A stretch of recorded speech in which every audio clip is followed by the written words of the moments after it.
faut dire qu'au Burkina Faso, nous sommes dans une armée qui est, je dirais, en mise en œuvre.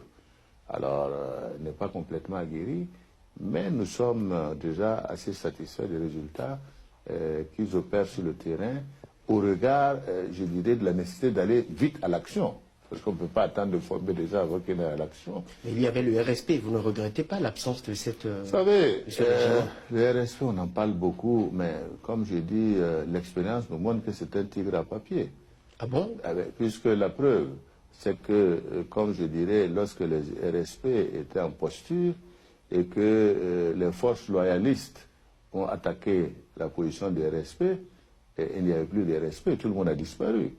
C'est pour dire, ne comparons pas, comme je dis, ce que j'appelle une armée de parade qui bande ses muscles dans des situations où celui qui est en face n'a pas d'armes, et une armée de combat qui est habituée à se frotter, je dirais, à des bagarres et à des combats sur le terrain. Donc, c'est pour dire simplement, le respect, c'était pour la défense, je dirais, du pouvoir de Blaise Compaoré et non pour la défense du territoire burkinabé.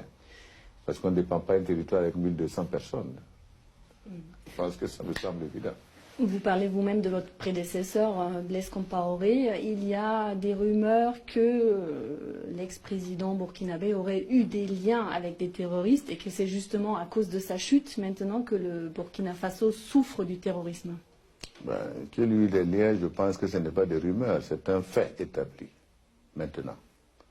Est-ce la raison pour laquelle... Mais non, mais le Burkina Faso a bénéficié de la paix sociale pendant des années parce que, quelque part, nous avions un deal qui était là. Ça me semble évident.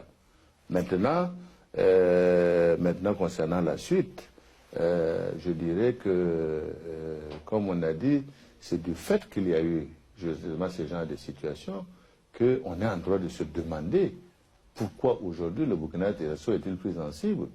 D'autant plus que je dois rappeler qu'après le départ de Blaise Compaoré les élections, à peine nous avons mis le 12 janvier le gouvernement en place que le 15 nous avions le premier attentat au Burkina Faso avec plus de 30 morts. Alors qu'il n'y avait rien qui présageait de cela. Et depuis lors, nous sommes dans une activité antiterroriste dont l'objectif c'est de nous empêcher de travailler. C'est tout. Est-ce que vous confirmez aussi à ce moment-là que des leaders terroristes sont venus chez vous, vous réclamer les voitures qu'ils avaient commandées à votre prédécesseur? Je confirme, puisque j'ai été touché dans ce sens lorsque je suis arrivé. Je ne suis pas au courant, j'ai dit non. J'ai dit non, je ne suis pas informé de ces commandes, donc par conséquent, vous pourrez aller réclamer ces voitures à qui de droit qui est en Côte d'Ivoire. Il vous dirait où il les a mis, mais moi je n'étais pas dans ces deals-là. Et comment ils ont réagi? Je ne sais pas. Notre conversation s'est arrêtée là.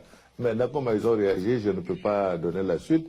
Ce qui est certain, c'est que nous sommes pris en tenaille aujourd'hui par un certain nombre de ces groupes. Et bon, nous, en tout cas, nous savons que le terrorisme n'a pas d'avenir et que ça mettra certainement un certain temps.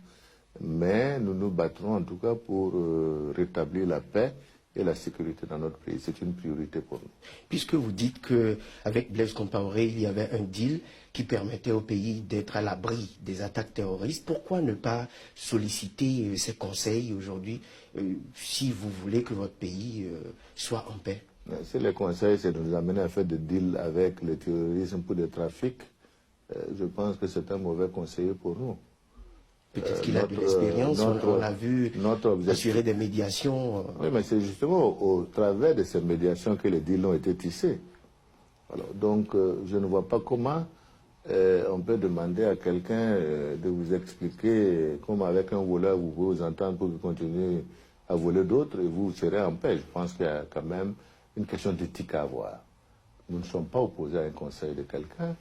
Comme je vous l'ai dit, ce n'est pas nous qui avons mis Blaise Compaoré en dehors du Burkina Faso. Il est parti, je dirais, de lui-même suite à l'insurrection. Il est à Abidjan.